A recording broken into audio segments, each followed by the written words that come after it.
آنے والوں یہ تو بتاؤ شہر مدینہ کیسا ہے؟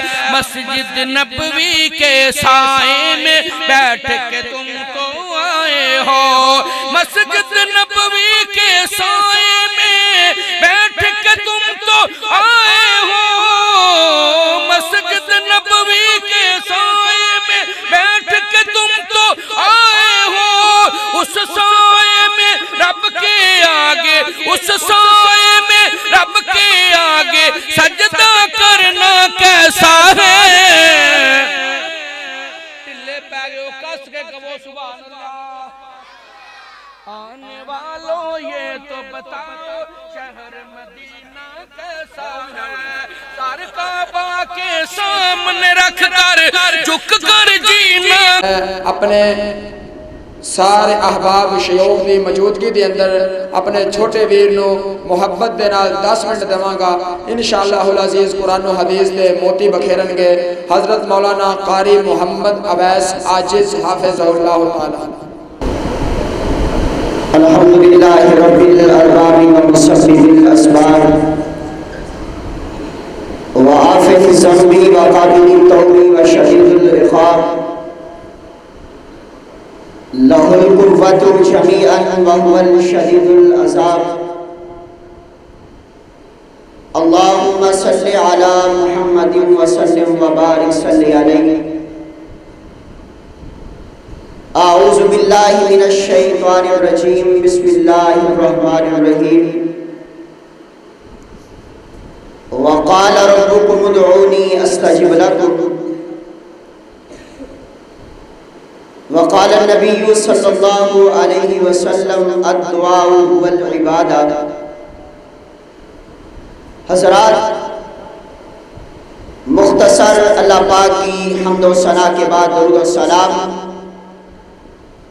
شفیع المذنبین رحمت للعالمین حبیب خدا محبوب کبریا احمد مجتبی حضرت محمد رسول اللہ صلی اللہ علیہ وآلہ وسلم کے لیے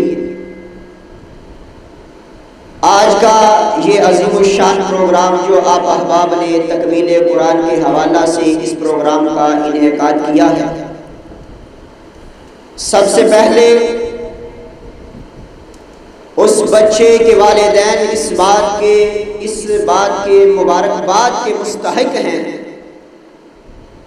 کہ جن کے بیٹے نے آپ کی اس مسجد کے اندر قرآن پاک سنایا، اور اس کے بعد وہ احباب بھی مبارکباد کے مستحق ہیں جن احباب نے رب کائنات کی خوشنودی کے لیے،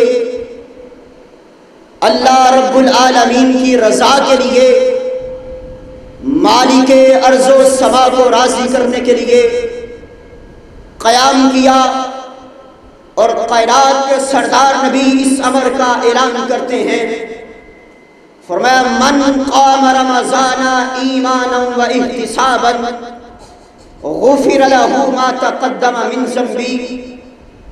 آمینہ کا لال کہتا ہے جو رمضان میں ایک رات کا قیام کرتا ہے، اللہ رب العالمین اس کی زندگی کے پہلے سارے گناہوں کو معاف فرما دیتا ہے۔ حضرات، آپ احباب نے قرآن سنا، حافظ مدثر نے قرآن پڑھا، میں دعا کرتا ہوں اللہ ہم سب کو قرآن کے ساتھ محبت کرنے کی، قرآن کے ساتھ پیار کرنے کی، قرآن کے ساتھ الفت کرنے کی توفیق عطا فرما دے۔ حضرات، میں نے ایک ویڈیو کلپ دیکھا، صرف میں اپنی بات کو آگے بڑھانا چاہتا ہوں، سوچئے گا، غور کیجئے گا، فکر کیجئے گا۔ ہم نے کلمہ پیارے آقا کا پڑھا ہے، لا الہ الا اللہ محمد رسول اللہ پڑھا ہے، لیکن یہ آپ جب بات سنیں گے حیران اور پریشان ہو جائیں گے۔ ایک سکول کے اندر اعلان کیا گیا کہ سکول کے اندر لائبریری بنانی ہے، کتابوں کی لائبریری بنائی جائے گی۔ ٹیچر نے اعلان کیا، استاد نے اعلان کیا،